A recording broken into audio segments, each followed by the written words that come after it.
Hey, it's Matt O'Leary, and this is Nathan on Shuffle. Got a special guest here today, someone who I've wanted to have on the channel, been wanting to do more collaborative videos in general. And today we're going to talk about the top 10 songs, our respective top 10 songs from the Reign of Kindo, which for myself, just speaking personally, this is one of my favorite bands, if not my favorite band. They're really formative for me in my musical upbringing and just informing my taste today. It's really just a band that's in my DNA. So I thought, who better than Nathan to bring on the channel? And I was really psyched to hear that you like them as well. I think I had heard you were a fan, but I didn't know if you knew the whole discography. So I was really happy to hear that. And yeah, we're gonna go through. We'll go back and forth. Nathan, I love your channel. If I didn't mention it already, it's Nathan on Shuffle. It's really a progressive rock focused channel that you really have a special interest in a classic symphonic sound, I'd say. More melody, more melody centric, a little less maybe more aggressive experimental metal is not really your thing as much, although you dabble. But I kind of connect with you in that way because I like kind of the more melodic symphonic side of prog as well. So why don't you introduce yourself and tell us a little bit more about your channel? Sure. I'm Nathan, as you mentioned. My channel's Nathan on Shuffle. Just a home for progressive rock music. Like you said, mostly symphonic prog, but I dabble a little bit into prog metal when it's not too aggressive or too heavy.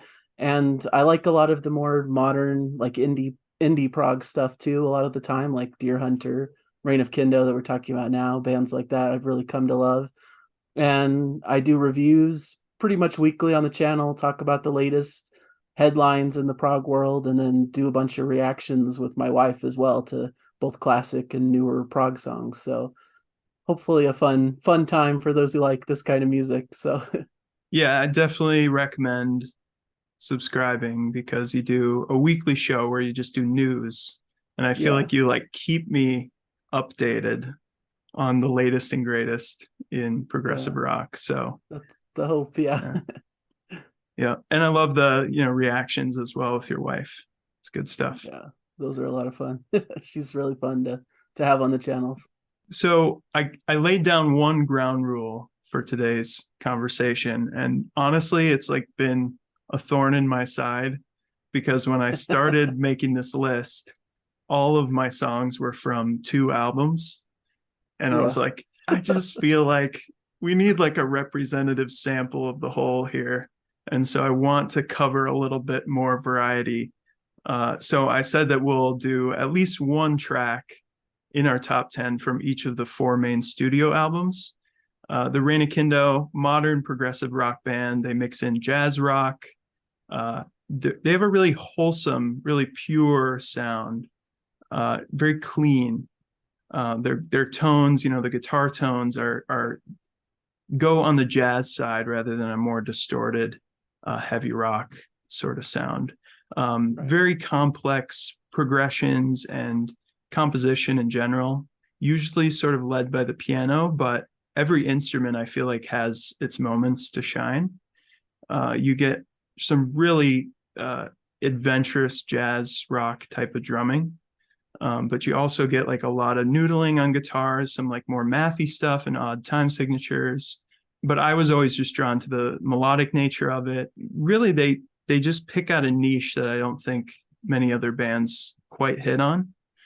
And like I said, this band was formative for me. I discovered their first album, Rhythm, Chord, and Melody, in high school, and that was my car CD for a good 2 years, Awesome. where I just listened constantly. So I've kind of grown up with them. They're right in that sweet spot of formative late high school time for me. What's your history experience with the band? Yeah, I came across them I want to say like 2010 or 2011, I want to say. I think This Is What Happens was probably their latest album. I think I saw a bunch of their like YouTube videos of them performing a lot of their songs, and I was pretty impressed with their musicality and their abilities. And I really like Yes. Yeah. the jazz nature to their sound, and I also like the more melodic side to prog, and I'm always looking for something like that. So it was a great blend of more melody focused, but also adventurous at times, and has those jazzy moments. And so it was really connecting with me, and felt like it was filling something that I didn't hear from a lot of the other bands I liked at the time. And I still try to find bands like this, and I struggle to find any band that really hits the same kind of sound as they do. So one of my Yeah. favorites. I fell in love with them pretty quickly. Awesome. I would say there's that kind of indie prog label that's come up in the last few years. I think that's kind of circled around bands like this. Right, But it's tough to pick out one that has kind of the more erudite jazz background and like training that they do. right. I feel like they have just a really like sophisticated, smart sound that's unique. And so I just recommend everyone go out and listen to their stuff. But I'll give it to you first. So we just All start at the right. top. We'll go back and forth. I'm sure maybe there'll be a little crossover because their discography isn't massive. Uh-huh. But that's Yeah, I'm okay. sure we'll have a few shared picks, I would bet. Yeah. And if you want to share any like honorable mentions or things that were like hard to leave out, go for that as well. But we'll kick off at number 10. All right. Yeah, it was hard to narrow it down. I had like a list of 20 songs that I thought would all be good inclusions. So to narrow that down into 10 was tough. And number 10 was one because I actually listened through their discography this week just to try to remind myself and try to order it and see what songs stood out. And this was one I wouldn't have thought to be on my list, but stood out this listen through. And it's the song About Love from Happy However After. Hmm. um for some reason it just really struck me as really beautiful. It has this really great impassioned vocal performance and some really cool textures in the keyboards and the sounds around it. And for some reason it has this really cool build up kind of skittering drums and jazzy keys and this kind of funky bass that builds into a cool little soundscape in the middle of the track that's kind of different, and a cool little bit there before it gets back to the vocal performance. And it's really a cool build and a great impassioned vocal from the band. So it was kind of a surprise kind of sleeper track that I didn't know I liked this much, but as I was listening through again, I thought this deserved just at least this mention at number 10, I think. So that was Nice. my initial pick there. Yeah, that's a great one.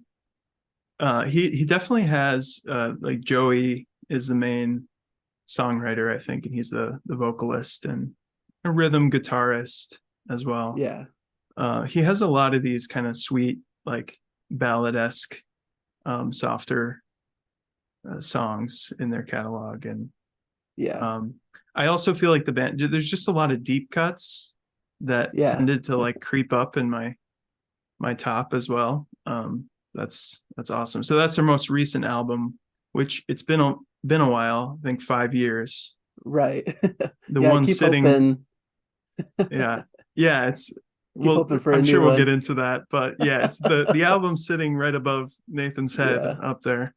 Yeah. Yeah, there we go. Happy However After. So my number 10 is from the album Play with Fire. And it's the intro, the opening track, the hero, the saint, the tyrant, and the terrorist. Yes. That was a title that I had to like wait for my phone to scroll on Spotify to see like the full thing before I knew. But this is a song that they tend to have really great openers to their albums. It's really the core of the lyrics are pretty easy to pick up. Kind of the theme, which really takes aim at ideology and just kind of dogmatism broadly. But for me, I feel like it's the music on this track that really makes it work. The bass in particular is just so bouncy. I feel like it's really the star of the show. And I love just all the changes in the track. You go from this kind of soft piano led jazz sound to this very heavy riff section.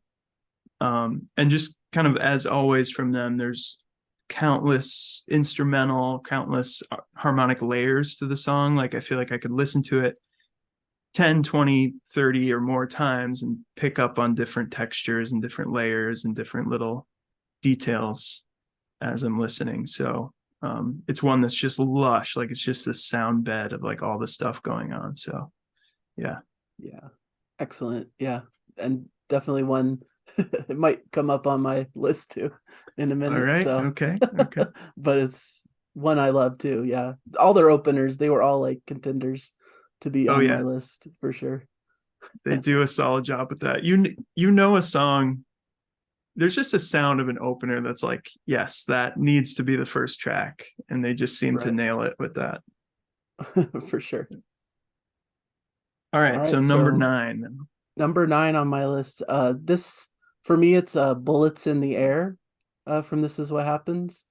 Maybe one of their more like kind of proggy, chaotic kind of tracks, at least certain sections. It kind of opens with this crazy, chaotic opening with kind of crazy drums and jagged kind of sounds, but before it kind of breaks and gives you more of a jazz feel. So it's cool to me to have, as a prog fan, it was one that I was initially drawn to because I'm like, oh, this is really cool and different and has this kind of maelstrom of these horns and keys and drums that come about in these different sections. And it's a cool juxtaposition between their more kind of fluid, jazzy type laid back sound. So this was one that always struck me. And I think it was one of the ones they had like a live performance video of that I thought was really impressive too. So, and this comes from an album that is really close to me. So, I couldn't help but bring in some of these tracks, especially in like the first half of this album is what I think is the best part of that album. So this is one of the highlights to me of that opening 5 or 6 songs that I really love from that album. Yeah, that's a good one. I love the like you said, like this maelstrom. It's like this swarming bees kind of like, and the horns just kind of like flipping around, this avant-garde thing, but then it suddenly breaks into this really pretty piano bit. I love that song. Yeah, I really like when music does that, when it kind of can have the two sides of the coin and they fit together somehow, even though you wouldn't expect on paper for it to work. But it's always cool how they can combine that stuff together. Nice. All right. Well, my number 9 is from the EP, the self-titled EP. Have you listened to that one at all? Yes. Yeah, I've heard it. It's so cool. Before their first album, put out this little EP, and it's the song Needle and Thread from that one. I feel like it's just kind of like the essence of their sound. Like when I think of them, this song could come to mind. I feel like it just kind of personifies that pure, wholesome sound that I really fell in love with this band. And it's just kind of this warm blanket to me. Just so lush, and the piano and the clean guitar, little flourishes. That's a thing with their music is it seems like it's really finely composed, like they have every note sorted out and written, but there's also room for some of the instrumentalists, especially the piano and the guitar, to sort of fiddle around in there a little bit.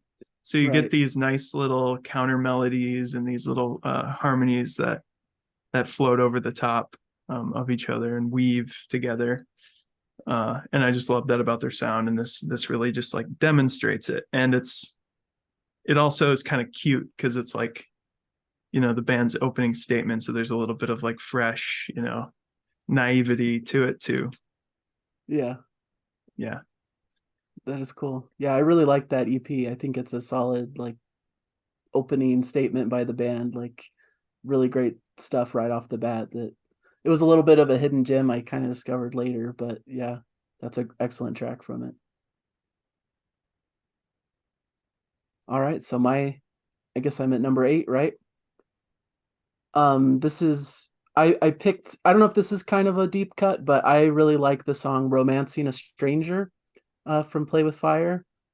I always think this is cool because it kind of has different sections. Like it starts almost more soft and like ballad type section, and then it really morphs into this like heavy Latin type like jazzy feel with these big horns in this cool section. Just a really fun, joyful type of listen that they really get into that groove, and it's just super fun. And then they kind of return back to that more emotional kind of ballad type section towards the end with strings, and it brings it all the way back around. But I like that kind of feel of like almost this like multi-part, like almost mini epic kind of thing that they're working with, but with that really cool like Latin type jazzy feel that I think they're really good at, that I like in a lot of their different songs. So this one always stood out to me as just kind of a fun track towards the back half of Play with Fire that I've always found to be a lot of fun to listen to.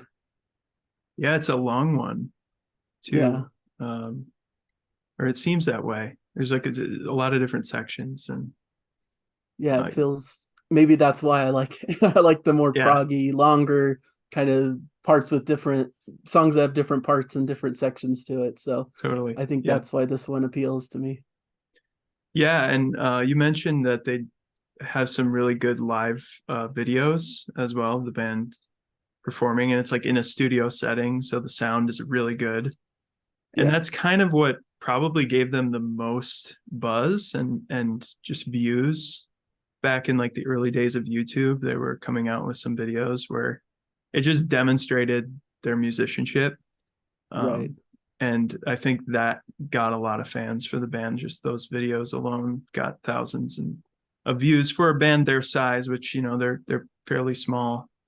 Um, just garnered a lot of attention. And I would say "Romancing a Stranger" is one of the best live videos where they have all these instrumentalists on, because there's a lot of different instruments on the song. Join Yeah, them in studio. Sweet. Yeah, I definitely. love that Yep. song too. It was in my short list and then it Oh, got cut. cool. So yeah. So Nice. the next one I'm going with, my number 8, is from the album Happy However After. So it's another deep cut called Obsolete. Nice. Yes. And I was kind of struggling. I was just picking one song from this album. Even though I really like the album, it's probably my least favorite of the 4. Okay. Um, I like it from start to finish. It's probably a 10 out of 10. It's just that the other ones for me are like 100 out of 10. So it's just the way it is. That's fair. I was kind of struggling between Obsolete and Catch the Gleam as my favorite from this one. Yeah. I just feel like this one is very different for the band. It's really based around a bass line, which I Mhm. don't feel like they really do. I feel like the bass plays a strong role in general, but it's never like emphasis on a bass line. So to just do, and it's just that solid groove like throughout the whole song.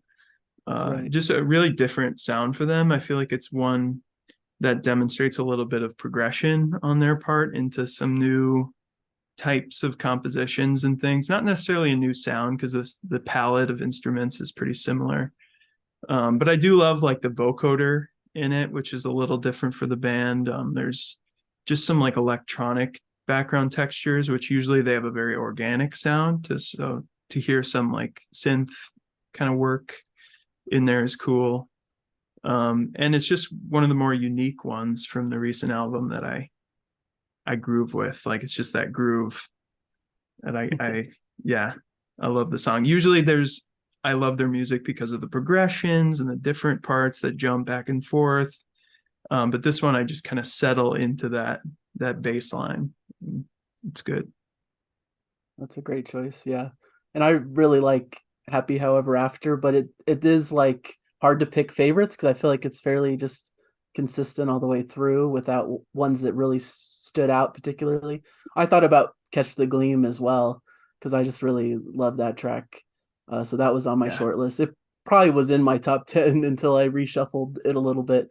And in fact, my next track at number 7 is from that album too. It's City of Gods, Oh, the sweet. closing track on the album, which again is the prog guy. This is probably the more proggier track from the album. For sure. Yeah. It's one of the longer tracks. It has kind of some different sections to it, and I liked how they experimented on this album, like you said, with those like more like synths and electronic type sounds when they used to be probably leaning more towards that organic kind of style. So I feel like this has a bit of that as well, like some kind of synth work and 80s keyboards. And, there's some really cool sections where they change the pace slightly and do something a little bit like funkier and some like fuzz bass in there. I like a lot of the instrumental sections that kind of go to different things. There's a cool guitar solo in there with some cool tempo changes and things. So it's just a cool little almost mini prog epic that they end the album with. It's like a really exciting ending. Has a great blend of some of their more like pop sort of tendencies, but also with these instrumentals that are a little bit more varied and have these different textures to them. So that one always stood out to me as a really cool closing track that features that kind of prog sensibility that I like from them. So a little bit of a different style perhaps than their older records, but I thought it was really cool what they did. Yeah, I could have guessed that for you. It's like, yes, you're picking out all their most like prog Yeah. rock tracks. That's a great one. Cool. All right, my number 7 is Thrill of the Fall from This Is What Happens, the second album. Yes. Seems like maybe that one's your favorite, just as an album, Yeah, or at least the well, first one that you it's the first one I really came fell in across. love with, so Yeah, it has a special place. But yeah, it's tough. They're have a fairly consistent discography, so it's for sure. hard to rank, but Yeah, I do love it. definitely. Nice. Yeah, this again, just a great opening track. Gets me excited about the rest of the listen. I remember hearing it after I was in love with the first album and just like, okay, they're at it again. They've kept it up. I was like, it can only go down from here, but they kept it going strong. I just the intricacy of the groove, the syncopations, kind of the rhythmic play, the drumming again is just insane. Steve Payton was their drummer back in those times, and he just has a really unique, cool, jazzy, very fast style. He's doing all these crazy syncopated little, uh, you know, splashes of cymbals, and there's just always something like flittering and fluttering, with what he's doing on the kit. And also just the building tension of the song, which I feel like in general is one of the greatest strengths of the band. Really able to just quickly within a bridge section or a new section of the song, like build up this tension, even though the songs aren't like usually 5+ minutes long. They keep it pretty short and compact, typically, but the song just has that crossover of Latin and jazz and progressive rock. I love some of the harmonies they do. These really tight harmonies, like cluster harmonies, both on the piano, a lot of piano chords, which it's like notes on top of each other, but also in the vocal harmonies and guitars. Also wanted to mention they did an alternate version of this song live back in the day. That's really cool. That's very different, a different play on the song. So if you get a chance Oh, to cool. check that out, I would recommend it. Yeah, I'll have to look into that. That sounds cool. My number 6 is actually one you've already mentioned. It's the hero, the saint, the tyrant, and the terrorist from Play with Fire, the opening track. And just like you stated, it's just a perfect opener to the album. It just really comes in with a lot of energy and has that jazzy style that they're known for. Some cool horns that they have in there and cool bass lines. I just really love the energy to it. There's even like this cool sax solo and some high energy drumming, and it's just really a perfect introduction to the album that showcases their energy and their jazzy styles and everything they're about, great vocals. And so to me, it just is probably my favorite moment on this record because it just really gets you in the mood and really gets you excited for what's to come throughout. So I've always loved this opening track. It just really blew me away just right off the bat from this album. Nice.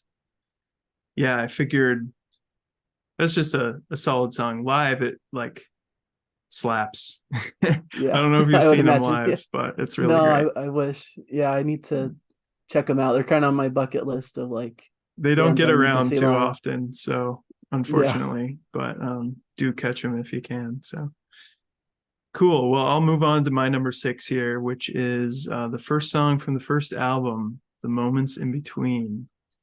This is Nice. probably this is a song that introduced me to Kindo. It's one where I remember where I was. It's in my friend's living room. My friend Max, shout out to Max for introducing me to this band on the family desktop computer. You know, remember those? The family gathered round the computer, listened to it on YouTube or something, and it sticks with me because it's like, okay, yes, this is my thing.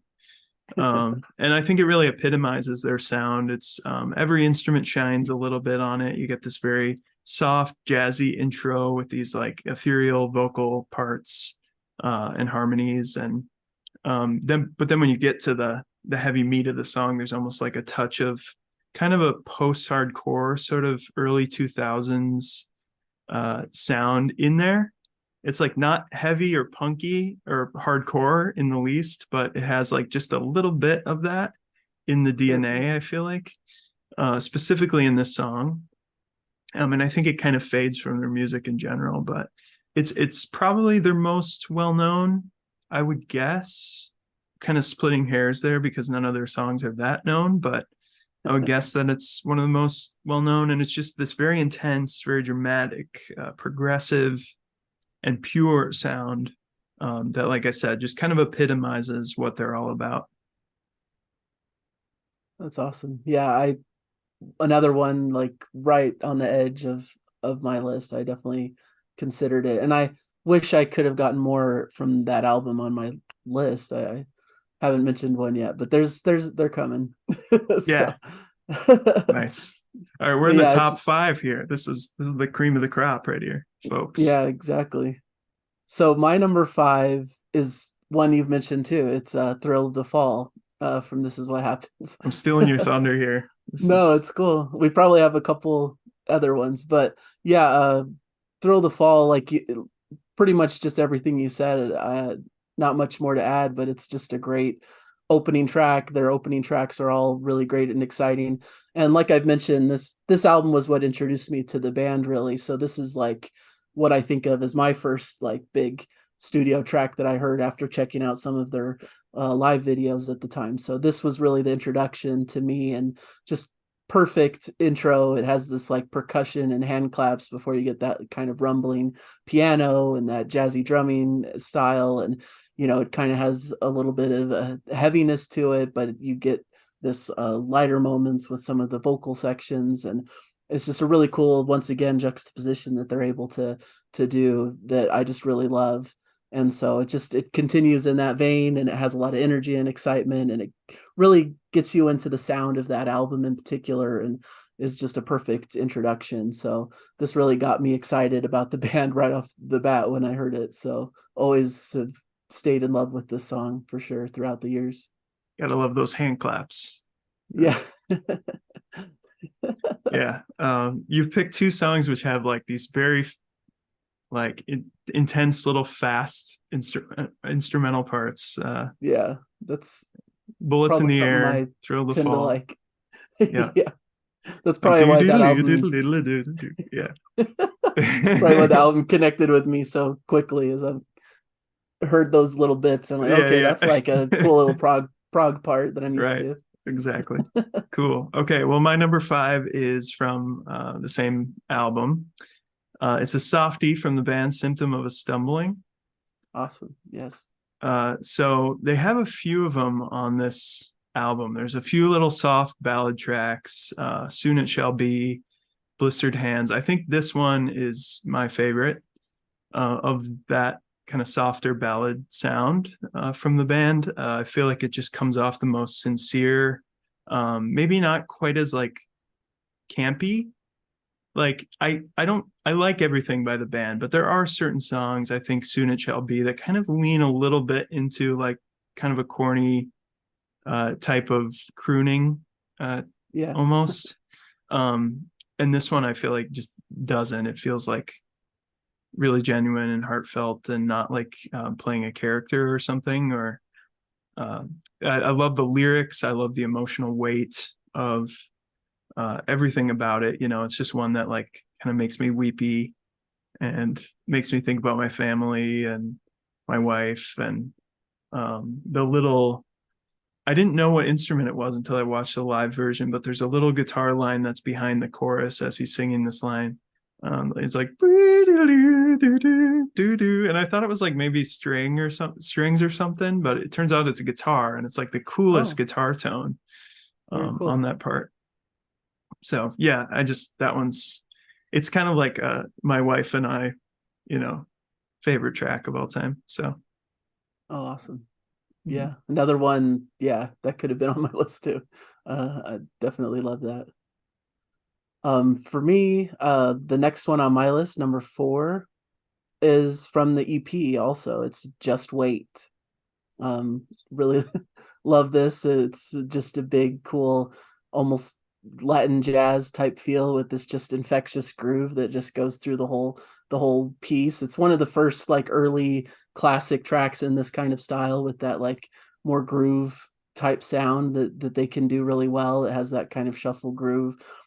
Just really love everything about it. Great moments, great jazz inflections, really great percussion. That's one of the things I love about the band is they're just great at that percussion, and it just keeps going, and it's a really fun moment. The music settles at moments to let the vocals kind of soar from Joey, but it's a really cool track that keeps at that pace and is just really fun listen. And I like those kind of upbeat tracks that they have, as Oh yeah, I've mentioned a few of them, but yeah, I think that's a really fun track from their totally. early era. Yeah, that's another one, just like a drum showcase uh, Yeah. type of track. But proggy, like, the thing, that little riff that starts it out is pretty crazy. I feel like our lists are perfectly complementing each other here, because I don't have that song, but like on any given day, whatever, it's my favorite Kindo song Yeah. because I love it. Cool. So you did Just Wait. Now my number 4 is actually a very similar song, I feel like, in that it's really that kind of Latin influence with like pretty fast sound, and that's Hold Out from the first album. This is the last track on that record, and it's just, again, like this drum showcase track. He's just going off. He's like, dialed it to 11, and it's really the pinnacle of, I feel like, their Latin influence coming into their music. Just really this flurry of drums, really crazy but subtle bass lines as well. Like there's some really cool bass lines in the song, but they're kind of in the background a bit.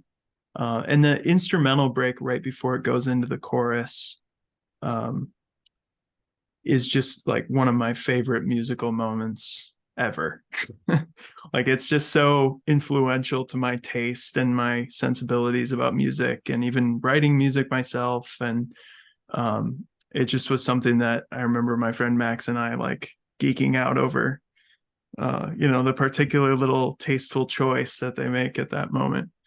Yeah. Um, Really a killer vocal melody that keeps it pretty, like these elongated notes. They're really good at, if there's a lot of chaos and busyness in the instrumentals, I feel like the vocals will be more like minimal to kind of balance that out. Yeah. Um, where it's like longer notes and, yeah, really great melody. There's kind of this like surf rock solo in the middle of the song that's awesome and memorable. So it's just like from start to finish a total treat. Yeah, love it. Awesome. I do too, and maybe predictably, it's on my list too. It's my number 3, so I can just kind of All right, piggyback here we go. off of this. But yeah, this is just one of my favorite tracks, especially from this album. I it's the closing track, right, or towards the end, so it's Yeah. really impressive finish for the album. I love it for all the same reasons. I love the opening with like the piano, and then that like almost like drum soloing that starts the track before they get into it, into that like groove like you're talking about. And apparently, because of a lot of my selections here, I really like that like Latin groove style that they get into, because a lot of my tracks have that. But yeah, I love how it just keeps moving along. I also noted that like surf rock, surf guitar style soloing that stood out to me also. And I love the vocal melodies too. I think you said it well that they balance all these kind of busy musical sections with these really simple but beautiful and effective melodies. I think balance the song supremely well. So it's still like really catchy and has this great earworm quality, but at the same time, there's this adventurous background of music going on that just captivates your attention, but doesn't get too crazy or too out there. So it's just the perfect balance. And this song is a great example of that balance, I think. So Mhm. yeah, absolutely one of the best tracks of theirs to me. Sweet. Yeah, it's one that I think they usually play it live. It's kind of a live staple, and for good Yeah, reason, because it's just like exciting. The drums are really impressive and cool, and yeah, it's totally so makes sense tight. It's so tight. Like the band is just on it. Like there's all these intricate little piece parts, and for they're just sure. nailing it. So cool. Well, my did we switch like? Oh, that was your number three. Okay, Yeah, no, now that's I'm my doing my three. number three. Yeah. Okay, so we're good. I was like, how did that? What's going Yeah. on? Okay. My number three is from that album, the first album, Great Blue Sea. Oh yeah. It's so So, close to making my list, oh but yeah, I'm glad you're mentioning it. nice. Cool. That's happening too. You had like a few that I'm like, okay, somebody's got to shout these out. Yeah. Yeah, just everything about the theme of that song, this metaphor of the Great Blue Sea, I feel like really symbolizes the music well, along with whatever's going on lyrically, because it just feels like enveloping. It feels like they're just like swallowing you up in this sound bed, which I mentioned before. Like every instrument feels so lush and inviting and welcoming, and they just create this really deep well of harmony. And there's also like just structurally the song's really progressive and interesting because there's like almost two bridges to the song, like halfway through and then like towards the end, both of which I love. Like they're just incredible. Yeah, like the end of that with like the such beauty I have seen the darkness of that part is just like, and then it like has this weird modulation part that like changes the chord progression a little bit, and it's just gets me. I love it. Yeah. It's amazing. Yeah, this was in my 10, and then I kind of shuffled things around to try to include all the albums, and so it the honorary number 11 on mine. But yeah, just love it. Super incredible track from that album. I love love it so much. My number two, I'm on number two. Um Maybe more of a personal choice, maybe kind of a little bit of a curveball, but one that really stood out and touched me. It's one of the more like ballad, slower kind of songs that they have. From This Is What Happens, it's Flowers by the Moon, that I really Nice, love. And nice. I don't know, it's just this really like luscious kind of like gorgeous arrangement, and you get these Yeah, like really beautiful strings and orchestration behind their piano melodies, and it's just really has this great sweeping build to it and great vocals that are just really heartfelt and beautiful. It really hit me for some reason when I first went through this album. Just the first like five tracks of This Is What Happens is just to me like perfect, and this is the perfect culmination of that mm, section of music to me. And I just have always thought this was a beautiful track with just such great melodies and just that beautiful instrumental moment with like these jazzy guitar lines over the piano and strings, before we get back to the vocals. It's just really this swelling, majestic beauty that I think they capture super well on that mm. track. For some reason, it's always connected with me. Yeah. They do these very romantic type Yeah, tracks. exactly. And that one is like, I think, kind of the pinnacle of that. Like you said, just like kind of this like swaying like kind of thing going on. You got like the little brushes from the Yeah, percussion, and um exactly. I think, is there violin Yeah, that's on what that I song? hear. I'm pretty sure there is. Yeah. Yeah. Oh, it's perfect.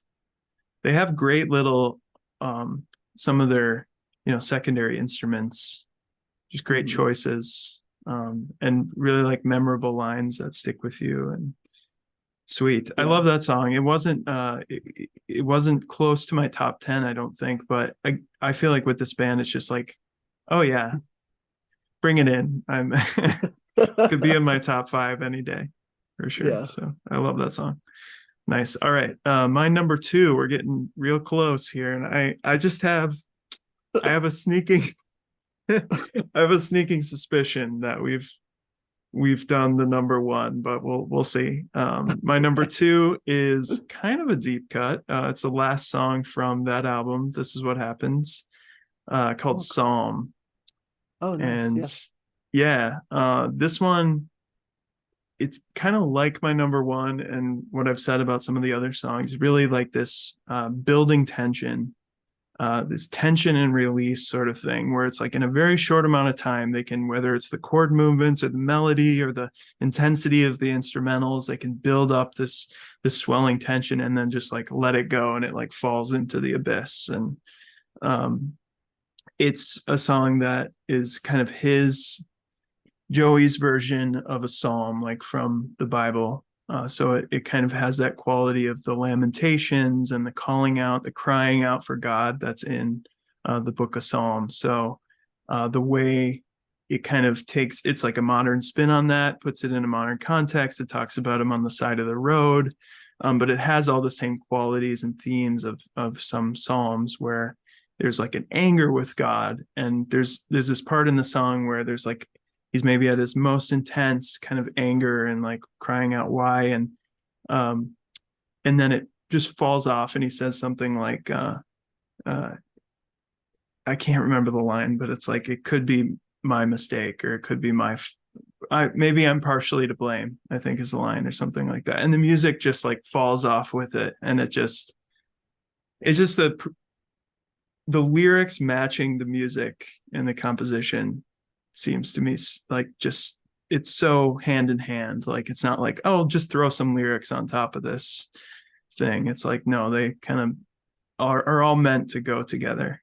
Yeah, so it's just a very cool. And there's also these kind of Eastern scales coming from a female vocalist towards the end of the song, where she's just kind of oohing, and it's like so cool. And I don't know how they thought of that or who they got to do that, or it's just such a great, unique touch to the song, I think.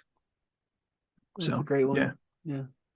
Yeah, that was one of the ones going through the catalog this time that was better than I remembered it. So it was up there too. Just really beautiful, but can be intense at times, and just a really great closer of a track. So really great choice. I love, of course, coming from probably my favorite album of theirs, it's definitely a highlight. Yeah, my number 1. Sorry if I'm stealing your let's thunder. We'll just see if it's the if you same say it, choice. we'll just both talk about it. Okay. Yeah, we'll just Uh, soak in the in now it's going to be disappointing because we're not going to have the same one, but I have a feeling we are. okay. Well, my number 1 is "Till We Make Our Ascent" from Rhythm, Chord, and Melody. Yeah. I'll give you a virtual hug here. That's a theme in these. I've done one other video with somebody else on co-eating Cambria, and we had the same number 1. It was we got to embrace at that point. So yeah, Awesome. Yeah, this is a perfect song. It's just everything about the band that I love all in one package. And it's just like has some crazy like crescendos and these big swelling moments that it builds towards that are just some of the most epic and grand in their whole discography. I love how it starts up with these kind of shuffling patterns and jazzier keys and the vocalizations and these bass lines, and it all kind of builds and creates this great musical palette, and it's just lovely with those vocal melodies that just it never lets up. It's just really a beautiful song that builds in the chorus and just has so many impressive big moments in the track that are just kind of melt my soul. It's just like mm-hmm. really these gorgeous kind of melodies that just overtake you and just make you swell with emotion and just keep building. And when you think it can't get any bigger and grander, it somehow raises another level. And Right, just I right, love those kind of moments. And I think this has it in spades. It's just a perfect track, and I just adore it. totally awesome. Yeah, yeah, it's just I don't even know really what to say about it. It's probably my favorite like modern prog song. It's one that I could put on at any time and it just steals me into it itself. You know, I could just be taken out of any mood and I would just be like so happy and, you know, filled with joy by the song. And I mentioned it a lot, but this just tension and release in the song, like you mentioned, it like keeps taking you up to another tier and just like, builds so much. And it's not that long. I don't think it's that Yeah, long. What is it? Maybe 5 minutes or something like that. probably. Yeah. Yeah, they're able to do so much with that runtime. Um, Yeah, 5.5 minutes. Yeah. right. Well, they'll have a section and I've taken a lot from this in my own musical taste, but also like writing my own music, where they'll kind of just give you something one time, or they'll run through a one progression and maybe it repeats like twice or three times, but they don't like create this long extended jam out of it. It like quickly moves from bit to bit and it makes me want to like just go back and listen again and again. Right. um and I love that sort of like economy with their music, and they just make every second count. And I'm also going to cheat because this is my channel and I'm just going to do what I want here, but Sure. I have to pair my number one with the sequel song from This Is What Happens. Now Yeah. We've Made Our Ascent, Yes. which Great. when I was into this album, I wasn't into even like classic prog really at all. By that time, it really was in the 2010s that I got into bands like Genesis, you know, etc., and the whole catalog of prog, the canon, I should say. And so the idea of a sequel song was like new and really interesting to me. And I love how they recontextualize some of the melodies and things into something new, totally new feel, but like, you know, some of the same melodies and calling cards and things. And yeah, just love both of those songs. I would recommend that's where you start with Kindo if you're new, but really the songs aren't that long. It's not asking too much of your time, where you could just listen to that first album. To me, that's my favorite Kindo album. And it kind of was like choosing favorite children or something, trying to figure out what to add to this. But Yeah. Yeah, I love that sequel track too. That was on my short list. It's in that section I was talking about, and This Is What Happens, just that like yeah, perfect run of tracks. So yeah, nice. really cool to know the connection between them. So Can't go wrong with it. let's talk a little bit about what the band's doing now, because you're a Patreon subscriber as well, right? Yes, that's uh true. and they've been putting out songs like almost month by month, but they have stopped at times over the last 3 4 years now. And they'll put on a song every once in a while. I think maybe in 2019 2020 it was like more frequent, it seemed, Hmm. or maybe it was later than that. But they're building this huge body of songs and putting out new mixes of the tracks, just giving you this live link if you're a patron.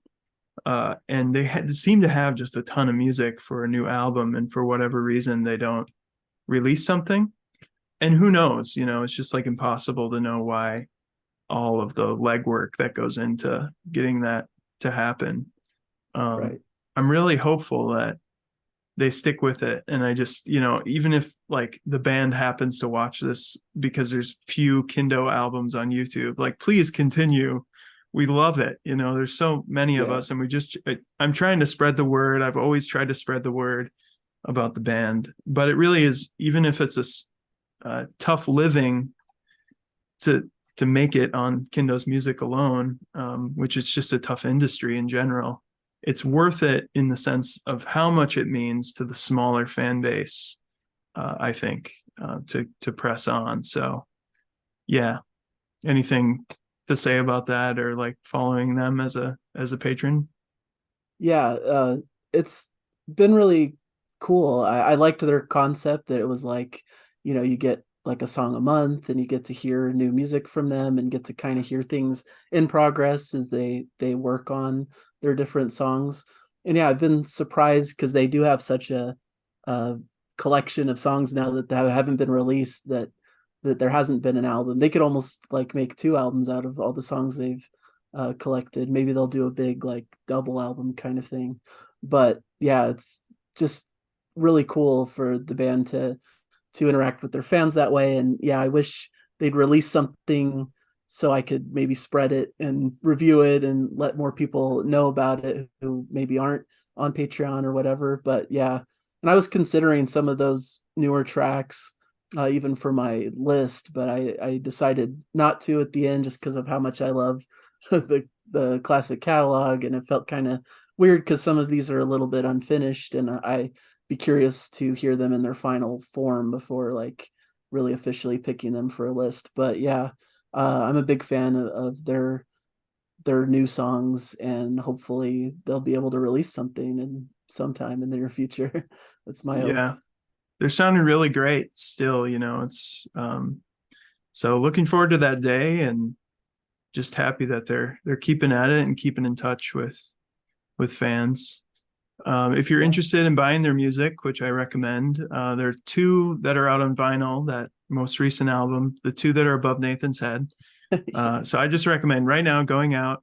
If you like the band, you like what you hear, you have a vinyl collection, buying the first album, their Rhythm, Chord, and Melody. Oh, It's yeah. kind of a no-brainer for me. But however you consume music, just support them in some way, because yeah, they're just a really solid band, and I can't really say it enough how much I want them to succeed. So Yeah. I'd love to see their other albums on vinyl. This Is What Happens and Play with Fire would be cool. for sure. Yeah, I'm For sure sure. it's just a matter of numbers and interest and demand. Anyway, this was really good, Nathan. Thank you for joining me on my first Zoom collaboration effort here with our condensed 40-minute meeting times. Yeah, thanks for having me. It was a lot of fun. I love getting to talk about my favorite band. I don't know many people that are as knowledgeable or know their catalog, so it's really a pleasure to be able to talk to someone who's as big a fan.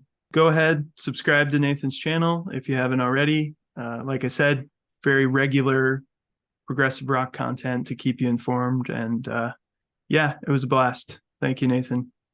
All right, thank you. Have a good one.